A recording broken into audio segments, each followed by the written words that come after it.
नमस्कार. समता एज्युकेशन या चॅनलमध्ये तुम्हा सर्वांचं स्वागत आहे. माझे नाव पूनम.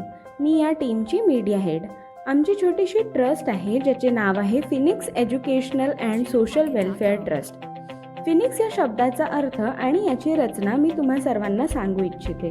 फिनिक्स या शब्दाचा निर्माण फोनिक्स या शब्दातून झालेला आहे.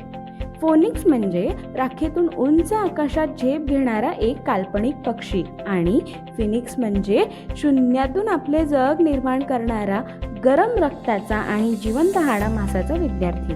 विद्यार्थ्याचा सर्वांगीण विकास हाच आमचा ध्यास, हेच आमच्या ट्रस्टचे मूळ उद्देश. माननीय महोदय, राजमाता जिजाऊ, छत्रपती शिवाजी महाराज, छत्रपती संभाजी महाराज, महात्मा ज्योतिबा फुले, माता सावित्रीबाई फुले, पुण्यश्लोक अहिल्याबाई होळकर, छत्रपती शाहू महाराज, भारतरत्न परमपूज्य डॉक्टर बाबासाहेब आंबेडकर, माता रमाई अशा अनेक महापुरुषांनी आपला अमिट ठसा इतिहासावर उमटविलेला आहे. सर्वच महापुरुषांनी शिक्षणाला अनन्यसाधारण महत्त्व दिलेले आहे. हे सर्व आपणास नव्याने सांगण्याची आवश्यकता नाही. बहुजनांपर्यंत ही शिक्षणाची ज्ञानगंगा पोहोचविण्यासाठी त्यांनी संपूर्ण जीवन अहोरात्र संघर्ष केला. शेण, दगड, माती अंगावर झेलले, अपमानांचा भडीमार सहन केला. बहुजनांच्या जीवनात ज्ञानाचा प्रकाश पोहोचविण्यासाठी स्वतः मेणबत्तीप्रमाणे जळत राहिले, परंतु सर्व समाजाला ज्ञानाच्या प्रकाशात उजळवून काढले. त्यांच्या अथक परिश्रमाचे फळ म्हणूनच आम्ही आज मानाचे, सन्मानाचे जीवन उपभोगत आहोत. सर्व समाजच शिक्षणाच्या ज्ञानगंगेत आज न्हाऊन निघत आहे. त्यातून लाखो, करोडो लोक उच्च शिक्षित होत आहेत. डॉक्टर, इंजिनियर, ऑफिसर होत आहेत.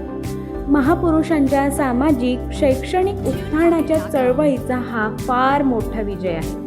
ही सामाजिक आणि शैक्षणिक चळवळ पुढे पुढे आपल्या गतीने सरकत असताना या क्षेत्रातील प्रस्थापित मान्यवरांकडून चांगले वाईट अनुभव येतच असतात. किंबहुना निसर्गाचा गुरुत्वाकर्षणाचा नियम जसा आहे त्याप्रमाणे समाजाचा लॉ ऑफ रिव्हर्स इफेक्ट समजून घेतला पाहिजे आणि आपल्या मुलांकडे, विद्यार्थ्यांकडे, त्यांच्या अभ्यासाकडे लक्ष दिले पाहिजे. परमपूज्य डॉक्टर बाबासाहेब आंबेडकरांनी सांगितल्याप्रमाणे उपासमारीने शरीराची झीज होऊन मनुष्य अल्पायुषी ठरतो, तर शिक्षणाअभावी मनुष्य निर्बुद्ध राहून जिवंतपणे दुसऱ्याचा गुलाम होतो. आपण मानसिकदृष्ट्या दुसऱ्याचे गुलाम होऊ नये म्हणून उच्च शिक्षण संपादन केलेच पाहिजे. शिक्षण हे वाघिणीचे दूध आहे. जो कोणी ते प्राशन करेल तो गुरगुरल्याशिवाय राहणार नाही. बाबासाहेबांच्या या दिव्य संदेशचा आपण अभ्यास केला पाहिजे. टीका टिप्पणी, वादविवाद, कट्टरपणा यात न अडकता आपण काम केले पाहिजे. कारण आपणास मानवतेची, करुणेची, प्रेमाची शिकवण शेकडो संतांकडून मिळालेली आहे.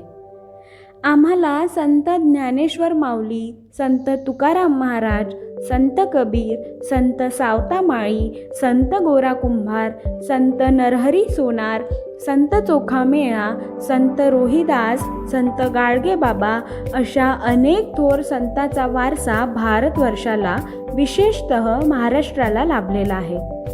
आपला विभाग, आपली वस्ती, आपला गाव हा एक छोटासा परिवार आहे. या परिवारातील प्रत्येक कुटुंबातील प्रत्येक मुलाचे भविष्य आणि करिअर आम्हाला उज्ज्वल आणि दैदिप्यमान घडावे असे वाटते. अभ्यासाचा पाया पक्का आणि भक्कम असल्यास ते सहज शक्य आहे. 10 मैलांचा प्रवास आहे, पण तो एका पावलाने सुरू होतो आणि 10 मैलांचे अंतर एका पावलाने कमी कमी होत जाते. प्रत्येक बीजात एक महावृक्ष समावलेला असतो. फक्त योग्य निगा, खत पाणी आणि त्याच्या संगोपनाची आणि संरक्षणाची आवश्यकता असते. प्रत्येक विद्यार्थी म्हणजे लहान रोपटी आहेत. त्यांना शैक्षणिक वातावरणाची आणि खत पाणी घालून निगा राखण्याची गरज आहे, म्हणजे ते उंच उंच वाढतील आणि हजारो गोड आणि रसाळ फळे आणि सावली सुद्धा.